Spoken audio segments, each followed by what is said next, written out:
Now, without wasting much time, I would request Dr. Sudhanshu Trivedi ji to come on the dais and speak about his idea on being Hindu as a Bharatiya.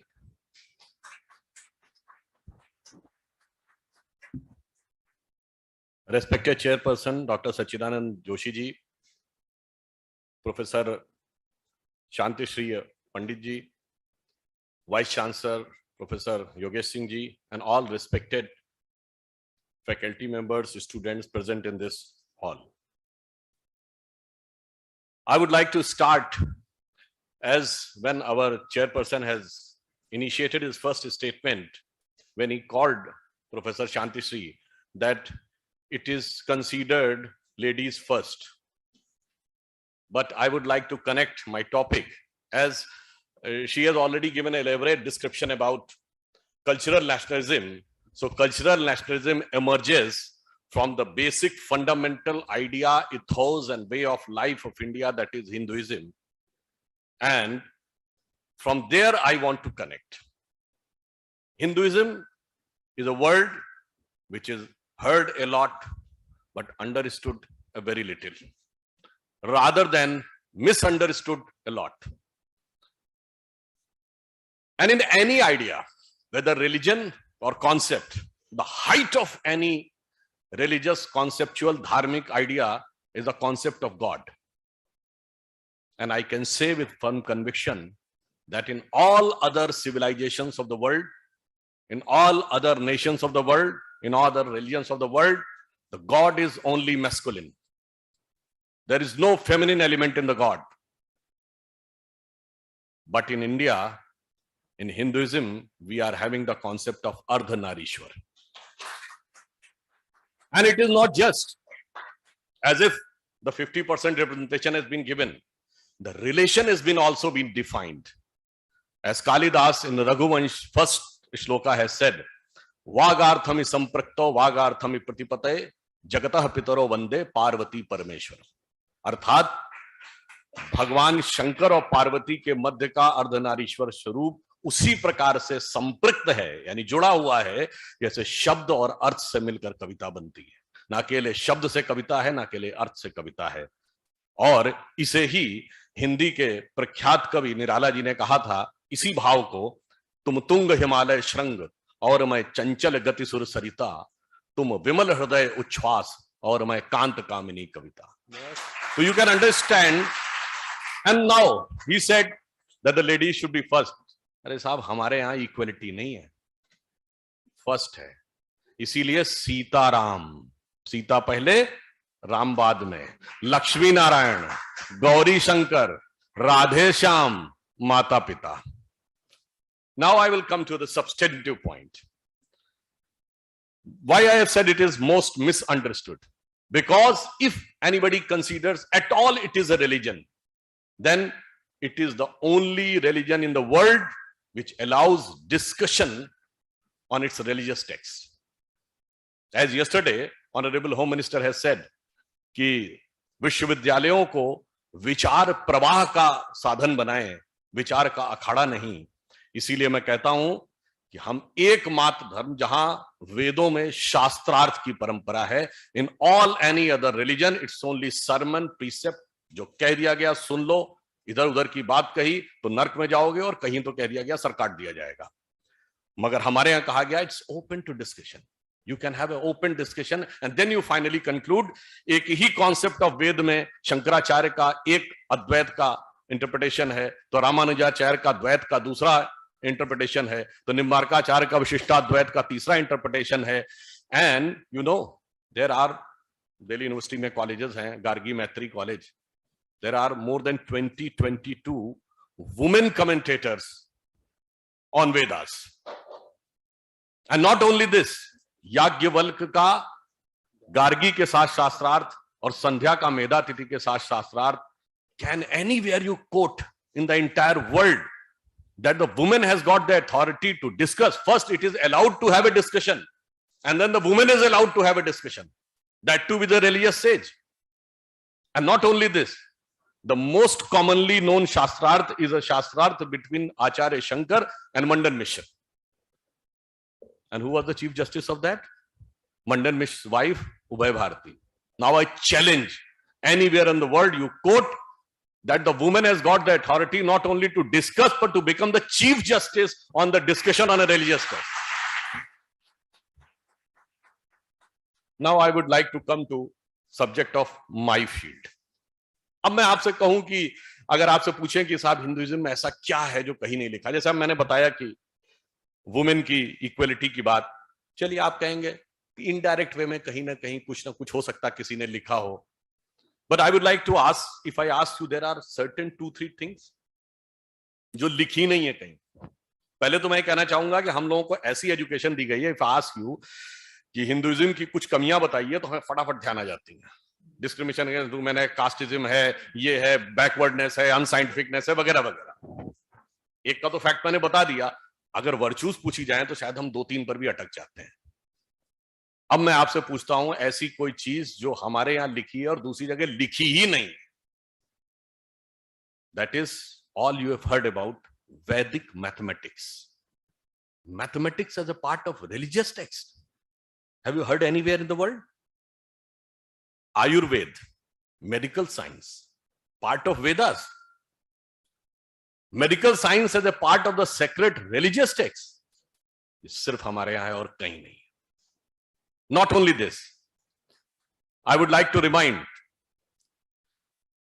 अभी अभी हमारा new year गुजरा तो 2021 है, किसी का 1400 है, हमारा विक्रम संवत 2071 है, युधिष्ठिर संवत 5100 है. बट आपको पता है कि ब्रह्म संवत 1.97 बिलियन ईयर्स का है. मुझे एग्जैक्ट फिगर नहीं याद, 1,97,40,28,000 कुछ सौ.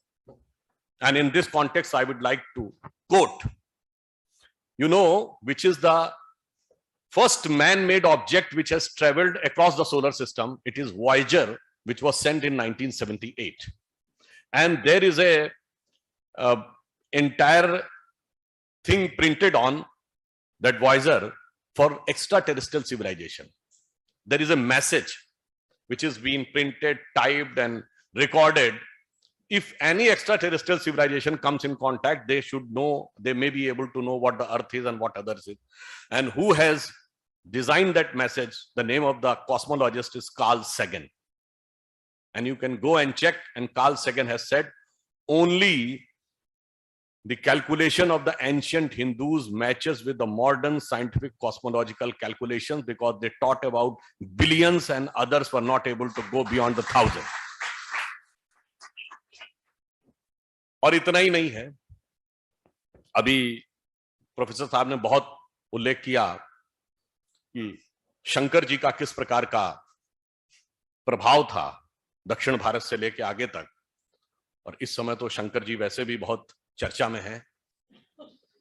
और मगर उनका महत्व कहां और किस प्रकार से है, as she has elaborated about the cultural nationalism, when you bow your head to Kashi Vishwanath, your point of devotion connects to Rameshwaram in extreme south, Amarnath in extreme north, Somnath in west, Mallikarjun in east, and not only this, Pashupatinath in Kathmandu and Katasraj in Pakistan.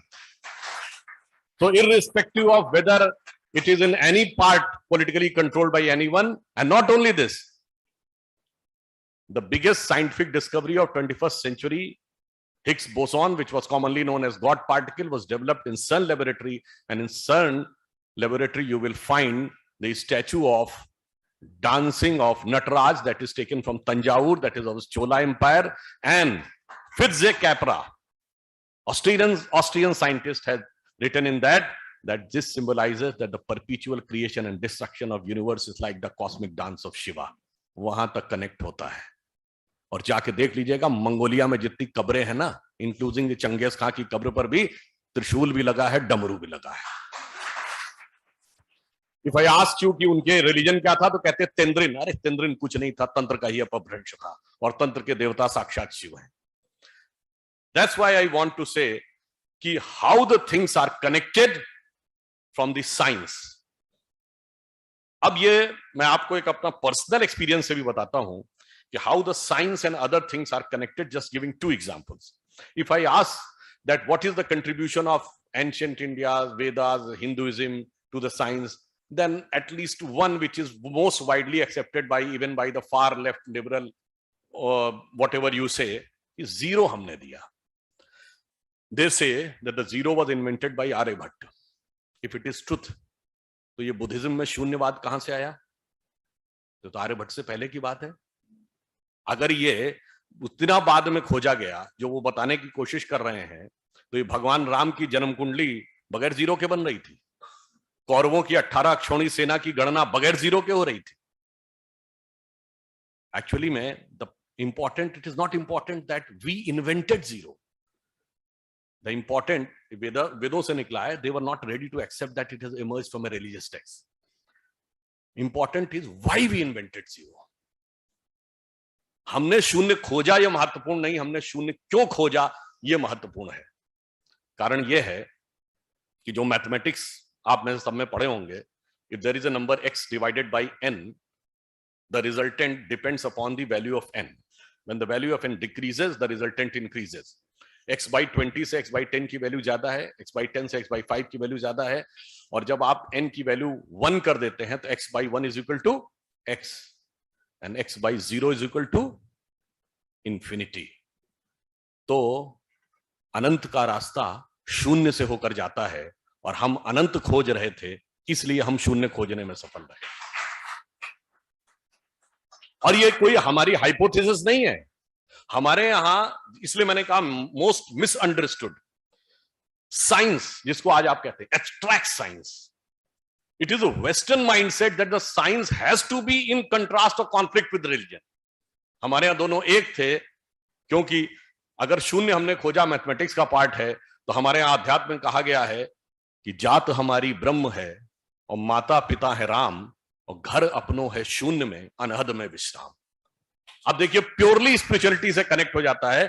और मैं अपना एक experience बताता हूं. When I was in class 11th, जो भी आप लोगों ने जिन्होंने भी साइंस पढ़ी होगी, तो फिजिक्स में हाइजेनबर्ग अनसर्टेनिटी प्रिंसिपल हम लोग जमाने में 11th 12th में ही पढ़ाया जाता था.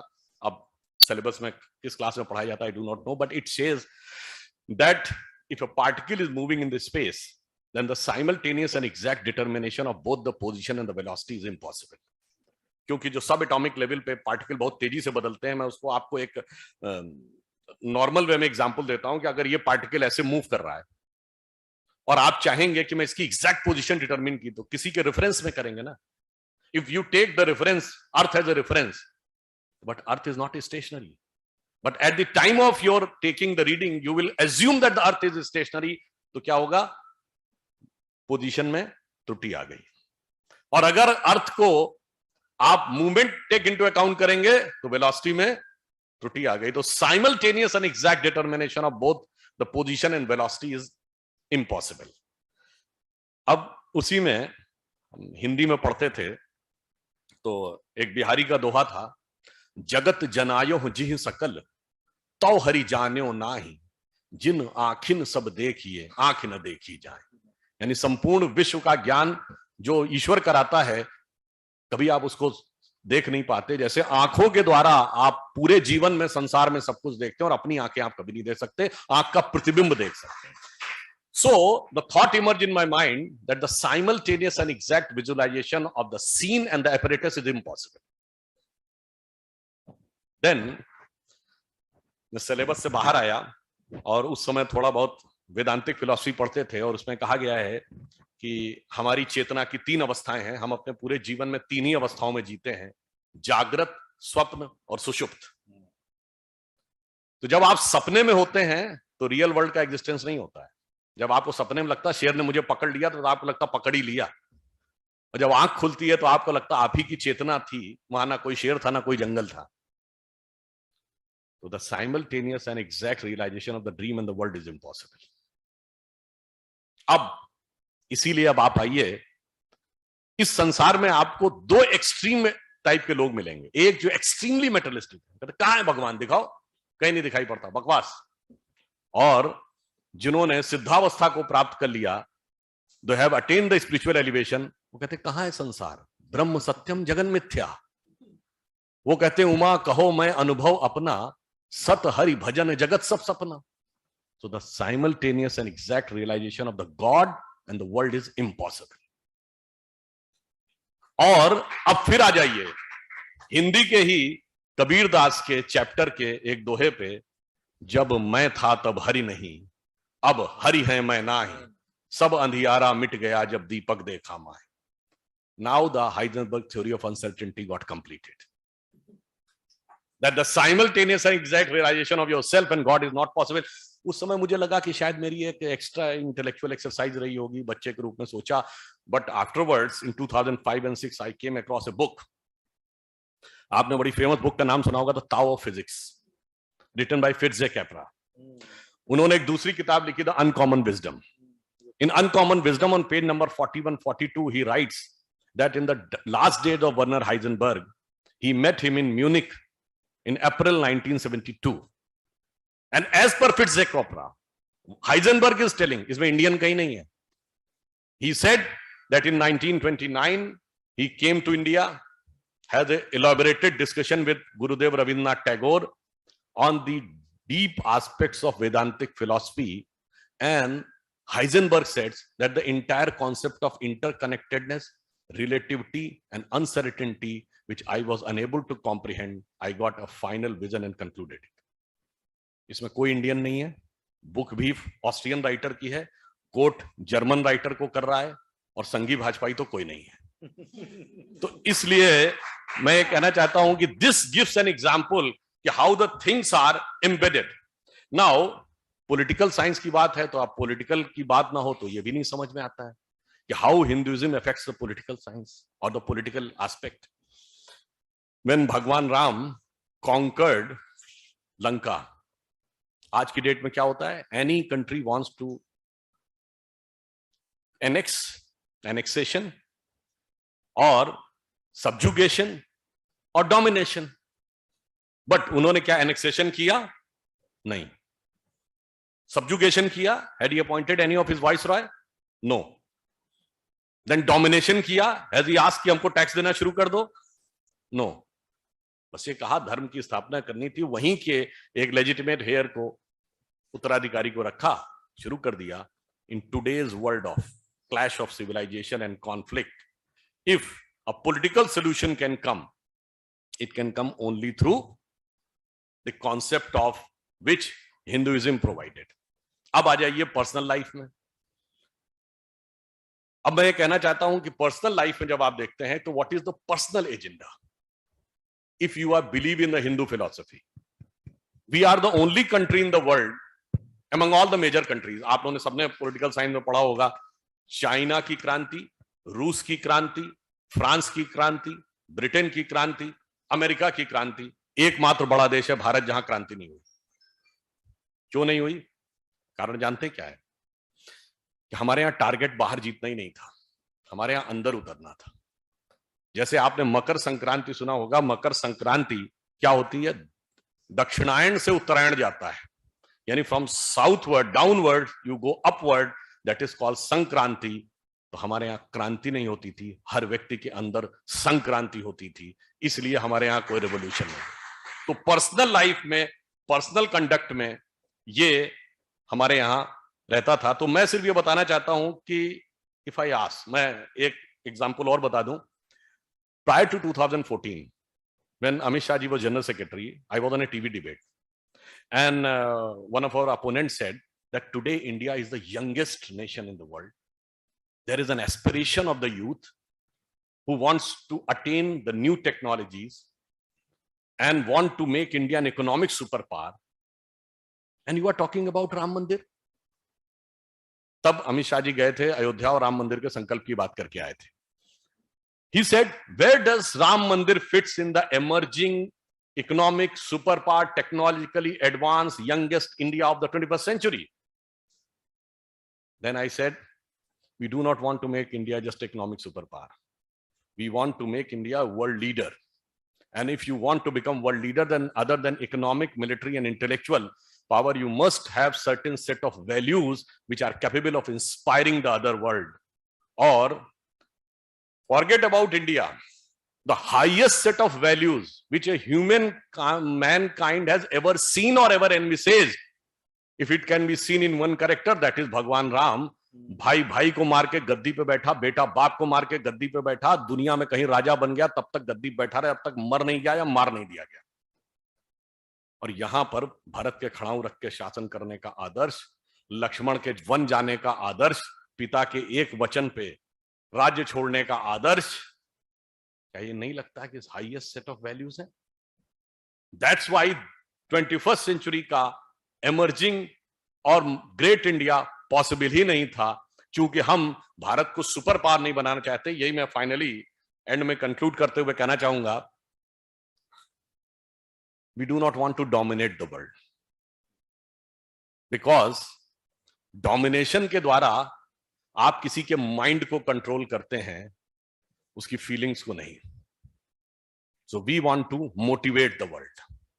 इसीलिए हम विश्व शक्ति नहीं बनना चाहते, जगत गुरु बनना चाहते हैं। क्योंकि जब आप सब गुरु की श्रेणी में आते हैं, when you are sitting by the side of a powerful man, थोड़ा सा हेजिटेशन लगता है, थोड़ा सा ऑफुल लगता है, संकोच लगता है। When you are sitting by the side of your guru, आनंदित, उत्साहित और ऊंचा उठा हुआ महसूस करते हैं। गुरु के बगल में मोटिवेटेड महसूस करते हैं और पावरफुल के बगल में डोमिनेटेड। तो हम उस दिशा में आगे ले जाना चाहते हैं। That's why I said it is the grossly misunderstood element. And finally एक पॉइंट और कह दूं, बहुत कॉन्फ्लिक्ट दिखाने का प्रयास इंटरनल भी किया जाता है, एक्सटर्नल भी। जैसे दिखाने का प्रयास किया जाता है जैसे कि बौद्ध धर्म और सनातन धर्म में कोई मतभेद था। With due humility I would like to ask, कहीं लिखा हुआ दिखाइए जहां भगवान बुद्ध ने कहा हो कि मैंने एक नया धर्म चलाया। धम्म चक्र प्रवर्तन के बाद अंतिम वाक्य क्या था भगवान बुद्ध का? एसो धम्मो सनातनो, यही सनातन धर्म है। यानी उन्होंने एक व्याख्या दी। तो बाद के इतिहासकारों ने उसको अपने हिसाब से, खासकर ब्रिटिश इतिहासकारों ने ऐसा बना दिया as if it is a conflict. और कॉन्फ्लिक्ट हमारे दिमागों में ऐसा भर दिया गया कि रोज रोज जब तक हम पूजा करते हैं उसमें भी एक चीज आती है और हमें समझ ही में नहीं आता है कि कैसा आपस में जुड़ा हुआ है। There is a phrase use ना, मनुवादी हैं और हम बुद्ध के साथ हैं। ठीक है, तभी आपने ध्यान दिया है जब आप पूजा करते हैं तो पहले तो मैं ये बता दूं, जो कल्चरल नेशनलिज्म की बात की, पूजा में जब आप जल हाथ में लेते हैं तो क्या श्लोक बोला जाता? गंगे च यमुने च गोदावरी सरस्वती नर्मदे सिंधु कावेरी जले अस्मिन् सन्निधिं कुरु। अब बताइए, पूरे भारत की नदियों से कनेक्ट हो गए। वो सरस्वती जो अब हिस्ट्री में है और वो सिंधु जो ज्योग्राफी में हमसे बाहर है उससे भी कनेक्ट हो गए। पर इंपॉर्टेंट बात क्या है, जब वो टाइम ड्यूरेशन बोलना शुरू करता है तो क्या कहता है? श्वेत वाराह कल्पे वैवस्वत मन्वंतरे। मनु आ गए, वैवस्वत मन्वंतर है। श्वेत वाराह कल्पे वैवस्वत मन्वंतरे कलयुगे प्रथम चरणे बुद्धावतारे। फिर कहता अमुक नाम संवत्सर, अमुक नाम दिन, अमुक नाम नक्षत्र, अमुक नाम मुहूर्त। अब बताइए, मनु बुद्ध दोनों एक ही में हैं, मगर जबरन लोग लड़ाई लगवाए पड़े। So finally I would like to conclude with what professor Shantishree ji has said.